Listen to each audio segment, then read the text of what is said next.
Good night, everybody, and welcome once again to another Lime Vibe Live podcast on this July 11th, 2025. We're the midway through the year, and I thank you for joining me again for another Lime Vibe Live podcast, all my listeners and all my viewers out there. And if you catch the broadcast, if you want to catch the rebroadcast, please log in and click like and subscribe on Facebook, YouTube, or Twitch. That's Lime Vibe 77. That's Lime Vibe and the number 77. At Facebook or YouTube or Twitch. Okay? So you can log on, you can click like to those social media pages. So how was your week this week, guys? Mine was pretty awesome. We had Independence Day yesterday in the Bahamas. And it was a really relaxing day. I had a chance to reflect on how far we've come as a nation over the past 52 years since we've been independent. And I must say, we have a beautiful country, man. And the Caribbean itself is a beautiful region, you know. Don't let the economic blight and the social incohesion get the better of you and make you cynical. But this is a wonderful place to be in this part of the globe, right here in the Caribbean. There's no better country than the Bahamas, the Commonwealth of the Bahamas. There you go, my dears. So thank you for joining me again for another Lime Vibe Live podcast. Like I said, I'm your host, Yori Arman Kemp, here from the beautiful island of the Bahamas. And tonight we're going to start our show off with the CARICOM Heads of Government meeting, the 49th Heads of Government meeting that was held in Montego Bay, Jamaica, over the past week. And so, on the outgoing chair, Prime Minister of Barbados, Mia Mottley, said that, the region needs a blue tick of verification on social media so they can verify and they can notify what's fake news going around social media. He says our government has been inundated over the past 2 years or so with just waves of fake news and fake information that she has to put out fires religiously almost every week. Okay, it's becoming a serious situation where people can't discern between fake news and real news. And now, with the advent of artificial intelligence, she said, it's gotten even worse. And so she wants some sort of mechanism that monitors fake news throughout the region. A blue tick verification system, she says. So I agree with her as well, because we've been victims of fake news and AI straight across. Because every day I turn on my YouTube or my Facebook and I'm assaulted by fake clips and fake AI-generated content. Just the other week, we had a fake audio note going around claiming to be the former Court of Appeal head, Dame Joan Sawyer. She was laying into the city government, and everyone could have listened to that and see that that was wrong. And then the week later, a week ago, actually, the Minister for Foreign Affairs was a victim. Fred Mitchell was a victim of fake news and fake media, where there was a video circulating purporting to be him talking to some Haitian nationals about some homosexual person, saying how they're going to run their homosexual agenda over the next, and how he's going to put a lot of homosexuals to run for the Progressive Liberal Party, his party that he sits for. And he said they can't deny them anymore. And you could hear the video. You could hear the video was clearly fake, which led Mr. Mitchell to actually issue a statement rejecting and denouncing this fake AI video, this AI audio. And it's going to get worse as this AI gets more sophisticated as it goes on with the years. Because usually you could have tested and you could have seen what was AI. Because every time you see an AI video, you would see like the hand going missing, or you would see like the body doing some contortion that human bodies can't do unless it's an accident. And then it was a fake AI video. And you could tell by fake audio because the audio and the voice clearly could not be the person, individual talking, human being talking. It had to be a monotone computer program talking, because they always speak in this monotone voice, never with any inflection. And so you could tell when they were fake videos, but now it's become a huge problem. Now we have to deal with AI generated content throughout the region and throughout the world, by the way. It's going to get worse as it goes along. Fake news. by artificial intelligence.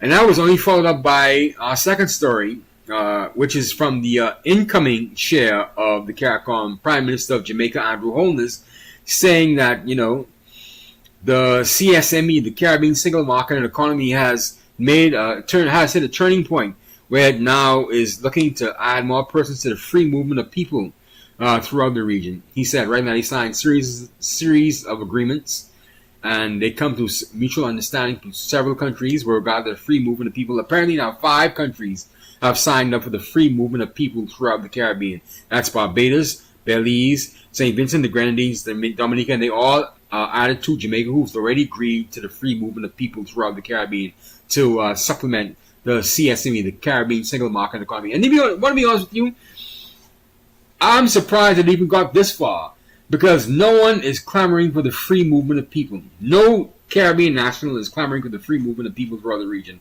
We're very xenophobic. I'm sorry to say. Yes, we are very xenophobic. We don't want people just rushing into our countries. And you could say the same thing with any other country. Immigration is a real serious and touchy issue.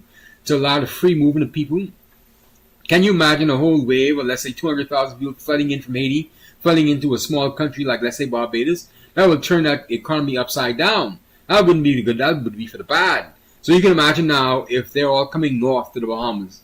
We can't hold all those Haitians. We can't hold all those Jamaicans if they want to leave Jamaica. So I'm surprised that it got this far where Barbados, Belize, St. Vincent, the Grenadines, and Dominica, along with Jamaica, have signed on to the free movement of people. I thought that was a non-starter. I thought it never could have happened. But here we are, they're inching closer and closer to it. Now I know they're inching closer and closer for, because no one in the region really wants it. The citizenry don't want it. The governments may want it. Some persons in the governments may want it. But the average citizen is not ready for the free movement of people. We're not ready for that. We're not hit that maturity as a society, societies across the Commonwealth Caribbean to allow for the free movement of people. We just aren't there yet. Even though we allow some to come over, like we have a lot of Guyanese teachers and we have a lot of Jamaican teachers here in the Bahamas, we're not ready for that free movement of unfettered movement of people back and forth.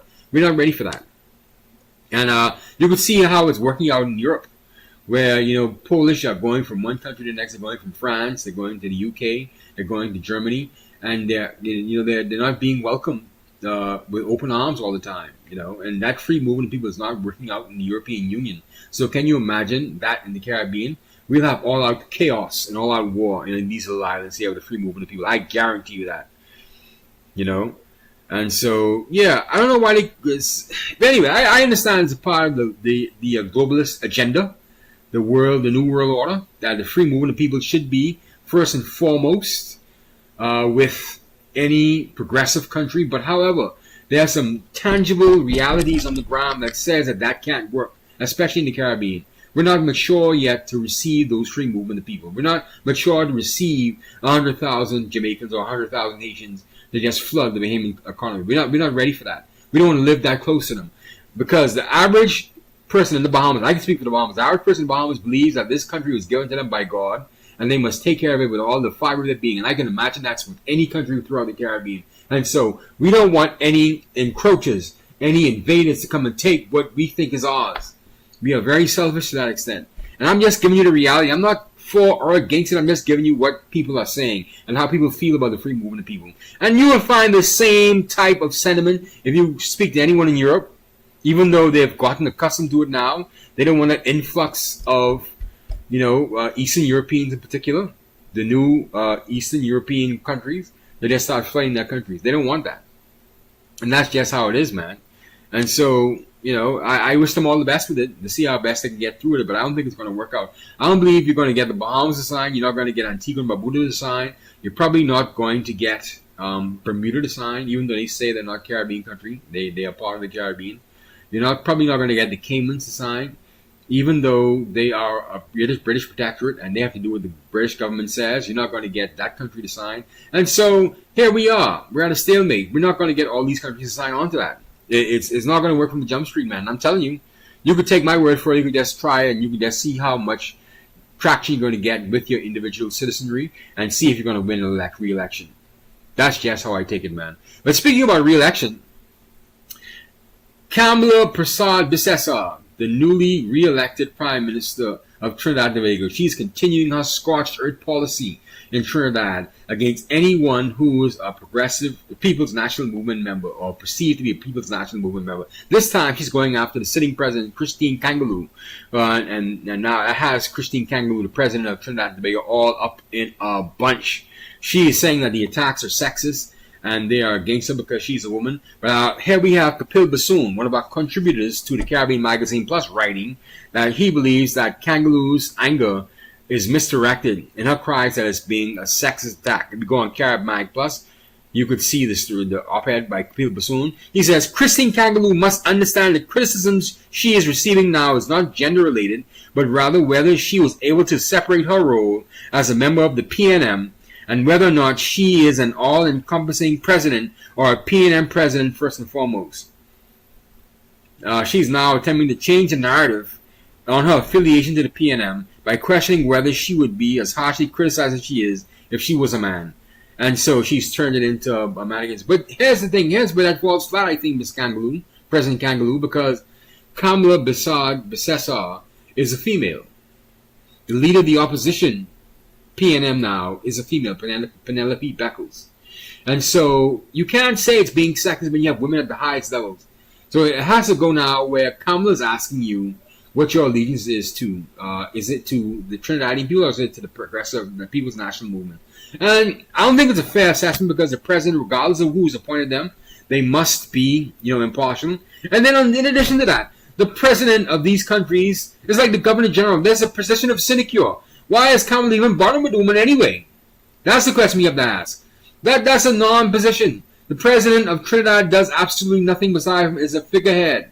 That's all it is. It's like the governor general in the Bahamas. It's a figurehead. They don't do anything. They don't run policy. They don't tell the prime minister what to do. Actually, they take the speech from the throne from the prime minister's office. They don't do anything. So why is Kamala even bothering with Christine Kangaloo? And so that's why I said, Kamala Besessar is continuing on with her scorched earth policy where she goes against anybody who seems to be a member of the People's National Movement. I keep saying the Progressive National because I'm getting it confused with the Progressive Liberal Party here in the Bahamas. But actually the People's National Movement, the PNM, inside of Trinidad and Tobago. And to be honest, it's kind of classist, man. Kamala got to chill out, man. And this is on top of the hundreds of people she fired from CPEP.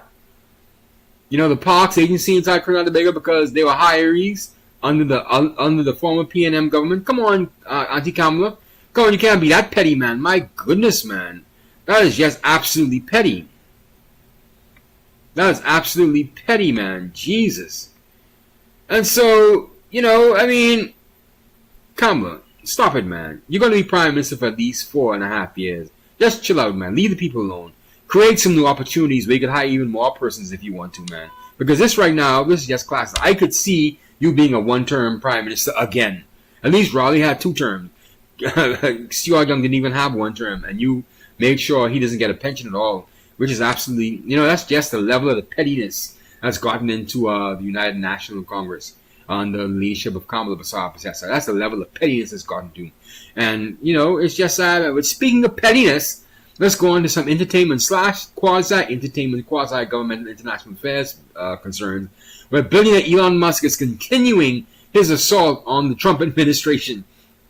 Elon Musk has now started his own, the America Party. He started his own political party that's going to challenge the Republicans in the upcoming midterm elections.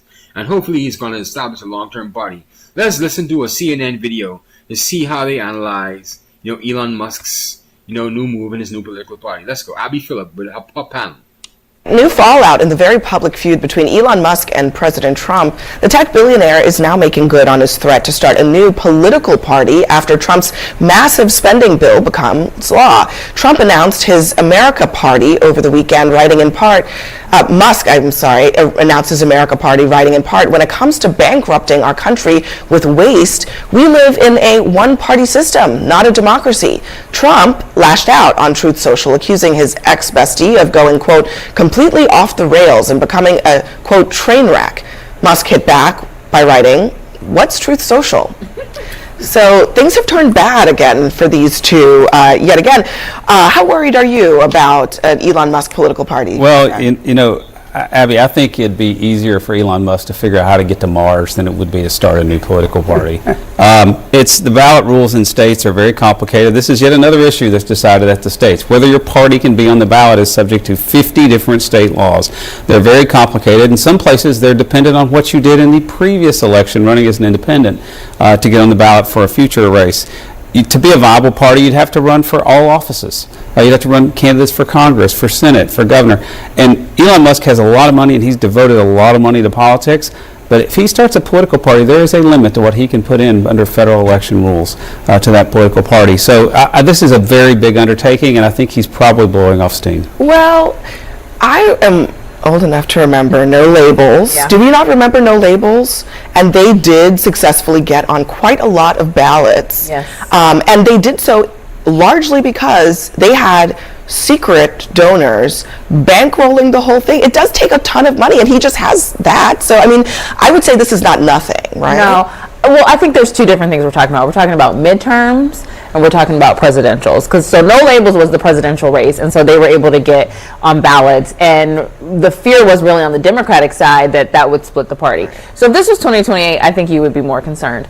I do think, though, the amount of money that Elon Musk has that just can throw around, that is not just like backing a candidate, that can just be disruptive. And it seems like elections are so close in these days that 1 point could be a determining factor, and he has enough money to shave off 1 point. So I wouldn't just totally poo-poo it. I don't think that, as Deborah Cox says, how did we get here? Like, I think the breakup is final. I don't think they're coming back together. No reconciliation. I really don't. I don't think that they're going to be able to get beyond this. And I think it could play a part, not up and down the ballot, but in some key targeted, just to get under Trump's skin. I mean, Trump's later, he also sent another Truth Social saying, talking about Elon's friend who he wanted to run at NASA. He said he thought his friend was very good. I was surprised to learn he was a blue-blooded Democrat who had never contributed to a Republican. He said, I also thought it was inappropriate that a very close friend of Elon who was in the space business will run NASA when NASA is such a big part of Elon's corporate life, which is funny because people had asked Trump about this very thing several months ago, and he was like, no, not a problem, don't worry about it. I was at Kennedy Space Center last week, and I saw one of Elon's rockets get shot in space, and I was like, it was very cool, by the way. I highly recommend seeing it. And 3 days later, this guy's announcing a new political party. I'm like, dude, why don't you just stick with what you're good at? Like, I just saw that on two. But again, this is sort of like Trump, because I remember, we would always talk about this, and Republicans would be like, yeah, let's put Elon in charge of flying planes. Like, let's put Elon in charge of every part of the federal government. And now all of a sudden, he's crazy. Well, I do think he has gone a little off the rails. I don't think there's any doubt, given his tweet storm or X storm or whatever you want to call it, that he's done. But and me as a Republican, I'm not worried. I mean, if you look at the Republican Party, they're more unified than they've been in decades right now. So if you're a Republican, it's not something I'm overly concerned about. If he wants to go off and do it, I'm sure there are plenty of political grifters that will love to sign on and make a ton of money off of that. They're telling him he's a genius right now for doing it, so they can make a ton of money. If he wants to go do it, more power. You're not wrong. Our friend Harry Unton pulled this number for us. 4% of all voters, this is Elon's potential base, they like Elon, but they don't like the Republican Party. That's, just for the record, that's a very small number. Look at the fight he had with the... So there you have it, man. I mean, we're going to listen to the rest of it too, right? So how likely is Elon Musk to actually provide a viable alternative to the established political parties in the United States, the Democrats and Republicans? I think he could cause more problems to the Democrats than it is the Republicans, to be honest with you, because if Democrats were really interested in their party, they would have come out in full force for Kamala Harris. They didn't do so. And so now Trump is sitting in the driver's seat. He has a strong base of Republicans, just not going to leave. And, so where that's at the Democrat Party, who is really now fractured, they have no leadership. Joe Biden can't provide leadership. Kamala Harris can't provide leadership. They have to bring back either Barack Obama or Bill Clinton to actually shepherd them through the next set of midterms in the next presidential election to see if they could find a successor, credible successor to Joe Biden. But here we have, let's listen to the rest of the CNN video. President, we know who won that fight. It was very clear. The president came out on top. Some years ago, a Texan named Ross Perot decided to start his own party. And did very well. Yeah, did well. 18% in- 18%. in So, 1992. look, third parties, the history of third parties on the modern politics, it's difficult to go in. Either you're a Democrat or Republican. He does have a lot of money.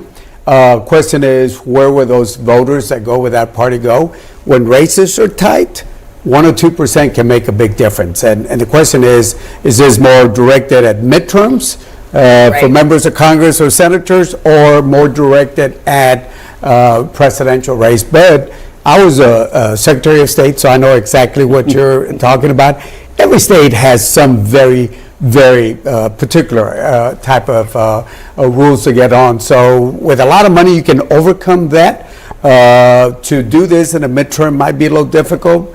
The next presidential, it might be. But don't you think the Democratic Party, this is not just, frankly, about Republicans. I think what Elon is trying to say is that both political parties have disaffected voters who really don't like what their party is doing. So, even for Democrats, they're in the doghouse right now with their voters, frankly. Is there a risk that he could siphon off some of those people? Yeah, you just never know where those voters might come from. Yeah, because there are people on the Democrats say, hey, Democrats, you need to fight harder and harder than what you're doing right now. Republicans, probably some of the Republican voters might think they maybe went over on some things, because look, both parties overreach. It happens. It overreaches, and the American public has a way of bringing back people to somewhere around the center. I've been saying this, Abby, since before the election. Yes, you have. This is, I think we're approaching the end of the two-party system in America if parties don't self-correct. Yes. Voters are frustrated and their loyalty is no longer reliable. Am I thinking it's Elon Musk? I'm not sure. It's why we spent a week talking about who won the Democratic primary in New York, because you have parties like the Working Families Party that are starting to do recruitment and been in formation for 20 years. I'll just say, though, to close on this man had the keys to the kingdom. He had our data. He had everything we could imagine for over 100 days. And now we're saying he's a little unhinged. That is a very important question. Let me play what Steve Bannon, who's no fan of Elon Musk, what he had to say about the whole situation. The buffoon, Elmo the Mook, formerly known as Elon Musk, Elmo the Mook, a non-American starting an America party. No, brother, you're not an American. You're a South African. And if we take enough time and prove the facts of that, you should be deported. Now, I'll give Steve Bannon credit for being consistent, because he actually has been saying this for a while. But otherwise, I would say that what is the most ridiculous about this is the idea that the people, as I was just saying to Lance, who 6 months ago literally thought Elon Musk could hang the moon, are now maybe saying he should be deported, maybe saying he's lost his mind. This, frankly, is what people hate about politics. Yes. I don't think Steve Bannon speaks for all Republicans, or even a lot of them. But I think I'm personally glad Elon Musk is here in America. I'm glad SpaceX has helped save our space program. I'm glad Starlink is giving broadband to rural America where government fails. I'm glad he's here.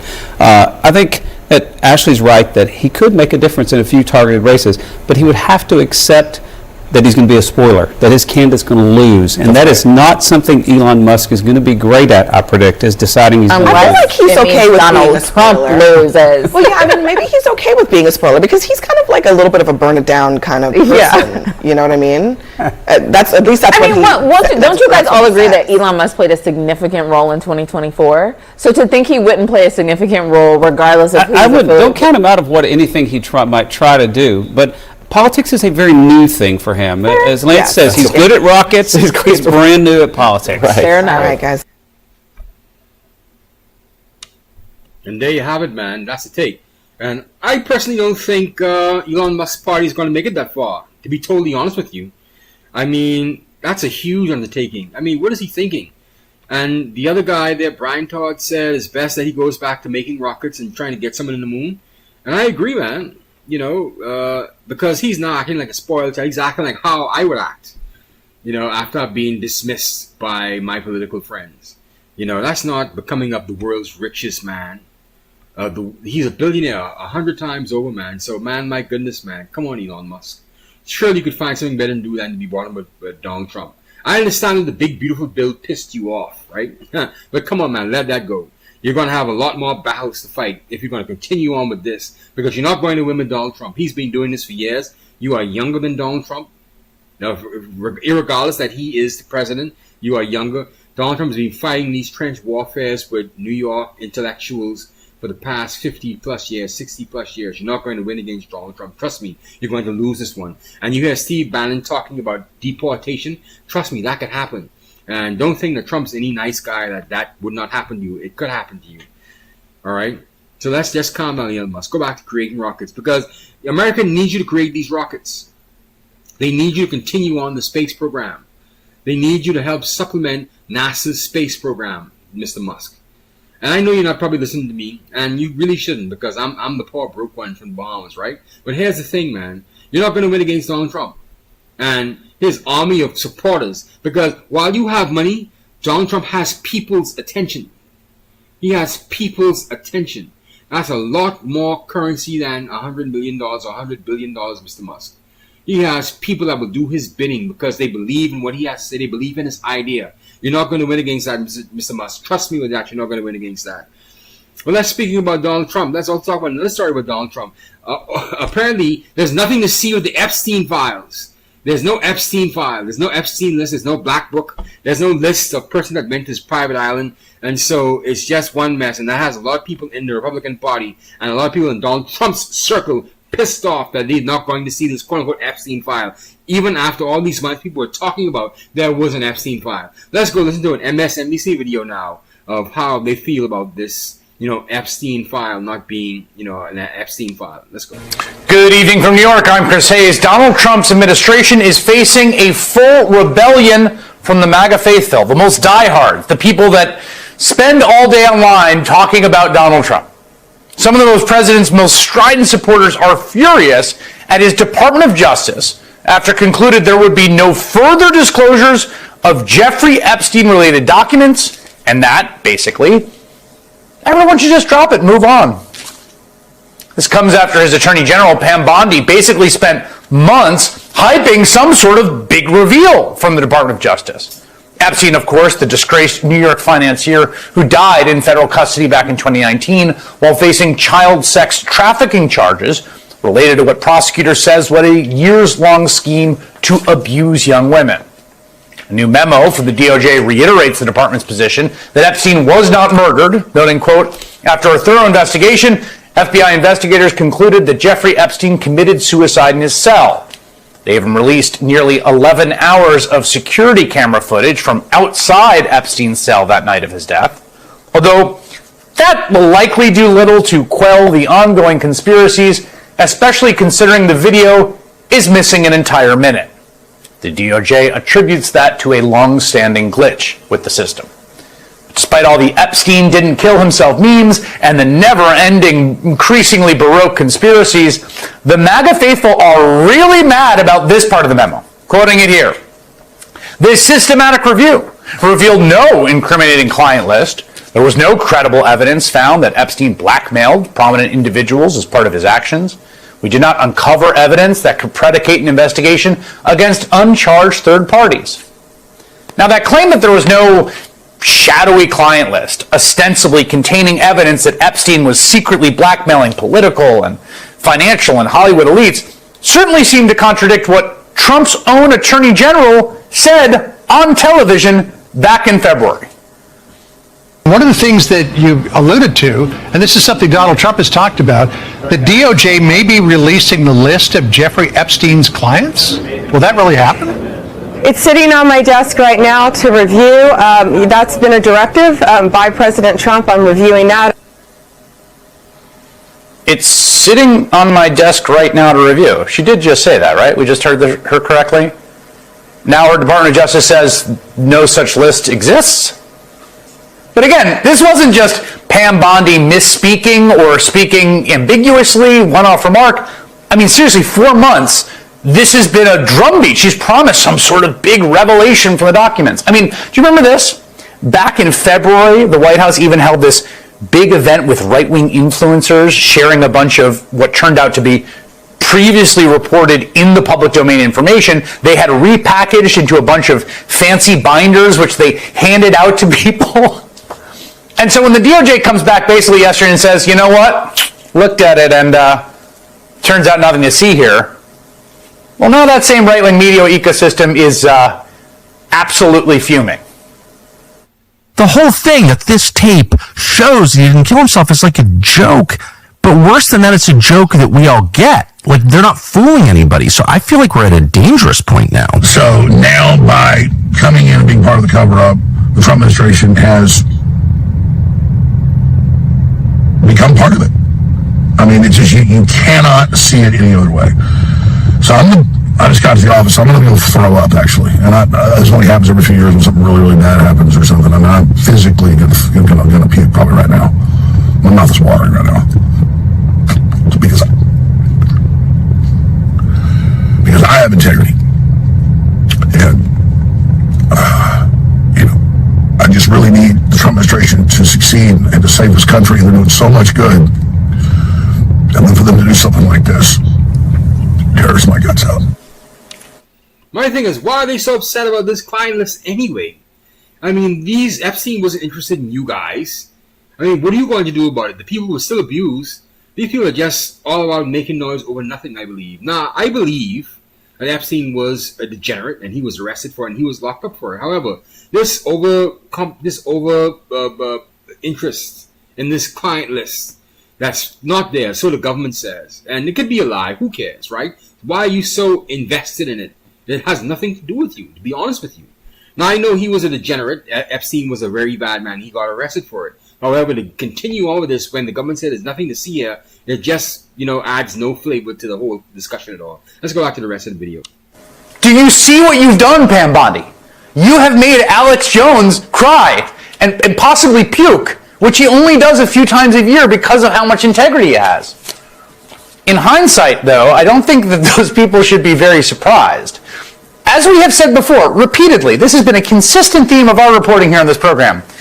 If you were a single-issue voter in 2024 and hating Jeffrey Epstein and people associated him was your only issue, Donald Trump should not have been the candidate for you. Trump and Epstein were friends. Everyone has seen the photos and the party tapes at Mar-a-Lago where they seem to leer at women. And we remember when Trump famously told New York Magazine, "I've known Jeff for 15 years, terrific guy, he's a lot of fun to be with. It is even said he likes beautiful women as much as I do, and many of them are on the younger side." One of the women at the center of the Epstein sex trafficking case, Virginia Giuffre, who recently died by suicide, claimed that she was actually recruited as a minor by Epstein's collaborator Ghislaine Maxwell at Mar-a-Lago. And when that collaborator was facing trial for sex trafficking, Donald Trump seemed oddly concerned about her. Ghislaine Maxwell is in prison, and so a lot of people want to know if she's going to turn in powerful people. And I know you've talked in the past about Prince Andrew, and you've criticized Bill Clinton's behavior. I'm wondering, do you feel that she's going to turn in powerful men? How do you see that working out? I don't know. I haven't really been following it too much. I just wish her well, frankly. I've met her numerous times over the years, especially since I lived in Palm Beach, and I guess they lived in Palm Beach. But I wish her well, whatever it is. Her friend or boyfriend, Epstein, was either killed or committed suicide in jail. She's now in jail. Yeah, I wish her well. I'd wish you well. I'd wish a lot of people well. Good luck. Do you remember that? Remember that when Maxwell was being tried for sex trafficking and Donald Trump was asked about her and his first instinct was to be like, I wish her well. Used to know her back in the day in Palm Beach, saw her all the time. Now, this is why Americans have lost faith and trust in the American media. Watch this media talking ahead just stretch this story into something fantastic. So we all heard what Trump said, and even with that small snippet, we could actually get the context of what Trump was talking about. He didn't mean to wish her well. He said, I wish you well. It wasn't like, I wish you the best. I wanted to get out. Come on now. This is why Americans are starting to dislike, and they actually loathe the American media. But let's go back to the rest of the video. Now think back to the 2024 campaign. Do you ever remember Donald Trump talking about Jeffrey Epstein amid all the crazy nonsense he said about all kinds of insane internet sewer gutter stuff. I mean, and then there's the JFK stuff and the Hannibal Lecter riffs you would do. He conveniently never brought this case up. And then when he was asked about it, Trump gave this truly remarkable answer. Americans have lost a lot of trust in institutions, and I think there's been a lot of discussion, especially online and especially with young people. How do we rebuild that trust in institutions? The CIA, the FBI, all those institutions. You're right. Some people think that one way to build trust is to declassify things that everyone's talking about. I know you talked earlier about, I don't want to be a conspiracy theorist. So if you were president, would you declassify, you can answer yes or no to these, would you declassify the 9/11 files? Yeah. Would you declassify JFK files? Yeah. I did a lot of it. Would you declassify the Epstein files? Yeah, I would. All right. I guess I would. I think that less so because, you don't know. You don't want to affect people's lives if it's phony stuff in there because there's a lot of phony stuff with that whole world. But I think I would, or at least Do you think that would restore trust? Help restore trust? Yeah, I don't know about Epstein so much as I do the others. Certainly about the way he died. It would be interesting to find out what happened there because that was a weird situation and the cameras didn't happen to be working, et cetera, et cetera. Epstein, I don't know so much. I mean, this became a huge obsession of the kind of online MAGA right. I mean, really, listen to how then podcaster Dan Bongino spoke about this earlier this year before joining the Trump DOJ. This isn't about Epstein or 9/11 or JFK or RFK. It is, but it isn't. It's about a bigger thing. If you're lying about that, you're lying about everything. Who's on the Epstein tapes, folks? Who's on those tapes? Who's in those black books? Why have they been hiding it? Good question, Dan Bongino. That was back in February. And here is Dan Bongino, just 2 months later, now installed as Trump's second-in-command at the FBI. You know a suicide when you see one, and that's what that was. He killed himself. You want me to get... I've seen the whole file. He killed himself. Kind of a different vibe. This idea that Donald Trump, of all people, was going to be the one to crack the Epstein case wide open was always a ludicrous notion, a weird bit of projection. And it seems like MAGA world has finally figured that out. And despite all the furor from his base, and it's sizable today, Trump is desperate to talk about anything else. Your memo and release yesterday on Jeffrey Epstein, it left some lingering mysteries. Can you say why there was a minute missing from the jailhouse tape on the night of the staff? Yeah, sure. Could I just interrupt for 1 second? Are you still talking about Jeffrey Epstein? This guy's been talked about for years. You're asking, we have Texas, we have this, we have all of the things. And are people still talking about this guy, this creep? That is unbelievable. Do you want to waste the time and do you feel like answering? I don't mind answering. I mean, I can't believe you're asking a question on Epstein at a time like this where we're having some of the greatest success and also tragedy with what happened in Texas. It just seems like a desecration. And there you have it, there's nothing to see here with the Epstein file. And I kind of agree with Donald Trump. Why are we going through all this? Why are you making this an issue? This almost seems like the Russia tapes all over again. You're just making this issue out of nothing. Fake news. He committed suicide in his jail cell. God rest his soul. And there's no black book. Let it go. Leave it alone. Leave Jeffrey Epstein alone. He paid for his crimes, and so did his girlfriend, Ghislaine Maxwell. She's paying for her crime. Let it go. You're not going to find anything else. It's just going to be like that. And it's just sad that people have to just continually conflate this issue. Like, what do you expect? If Donald Trump was on there, do you actually expect to get any black books? Do you actually expect to get any records? Come on. If that was the case, you're not going to say anything like that. So just leave it alone. You're just wasting your time. Like Donald Trump said, President Trump said, there are other things that we can be watching. The Texas floods. Successes he's having in his administration. This big, beautiful bill. We could be focusing on that, but we're focusing on the Jeffrey Epstein file. And nothing's going to happen on it. Even if you find out if there's a list, and you find who's on the list, what do you think is going to happen? What do you think is going to happen when you see the list? Come on, man. Think about it, man. It's just a waste of time. Jeffrey Epstein is dead now. Oh, there's no list. Leave it alone. That's my take on it. Like, what do you want from it? What do you want to see? Like, what do you want to see? What is it going to do for you in your life? Absolutely nothing. Anyway, let's go back to the top of the show. We talked about, Prime Minister Mia Mottley out of the Barbados talking about needing a verification for fake news.